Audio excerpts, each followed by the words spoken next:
50,000 कोटी रुपयाची गुंतवणूक ही उत्तर महाराष्ट्राच्या या 5 जिल्ह्यांमध्ये या ठिकाणी आपण आणली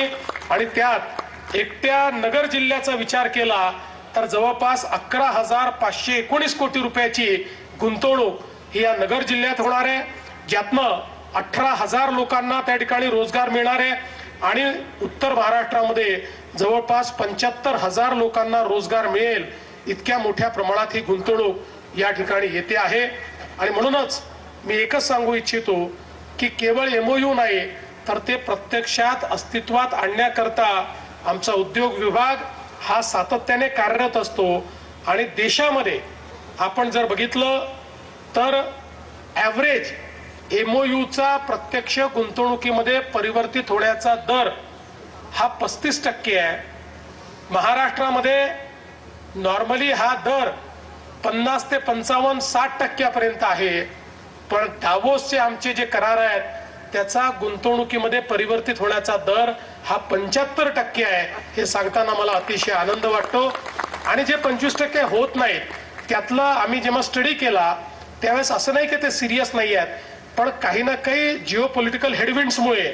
त्यांना गुंतवणूक करणं कठीण जातं, परिस्थिती बदलते, कधी कधी कुठल्या देशाशी आपले ट्रेड बॅरियर्स तयार होतात आणि त्यातनं त्यांना ती गुंतवणूक फायद्याची राहत नाही। आणि म्हणून मला असं वाटतं की मोठ्या प्रमाणात आज महाराष्ट्र जो आहे हा गुंतवणुकीकरता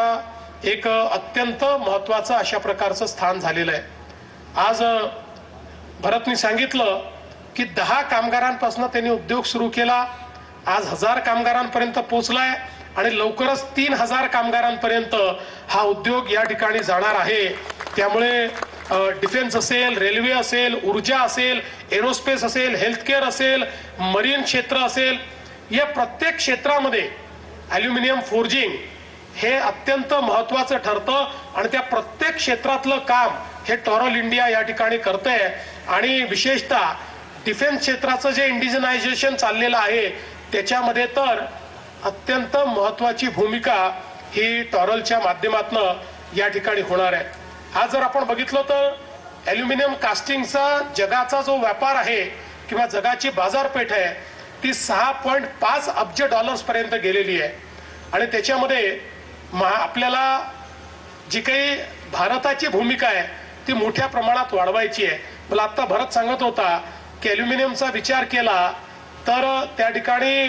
पर कॅपिटा जे काही ॲल्युमिनियमचा इंडस्ट्रियल उपयोग आहे तो जर्मनीमध्ये 36 kg आहे आणि आपल्याकडे फक्त 2.5 kg आणि तोही आता टॉरल इंडिया सारख्या या सगळ्या संस्थांनी इथपर्यंत तो पोहोचवलेला आहे। म्हणजे आपल्याला खूप मोठी मजल ही त्या ठिकाणी गाठायची आहे आणि विशेषतः या सगळ्या प्लांटमध्ये सस्टेनेबल कास्टिंग आणि रिसायकलिंग या गोष्टीकडे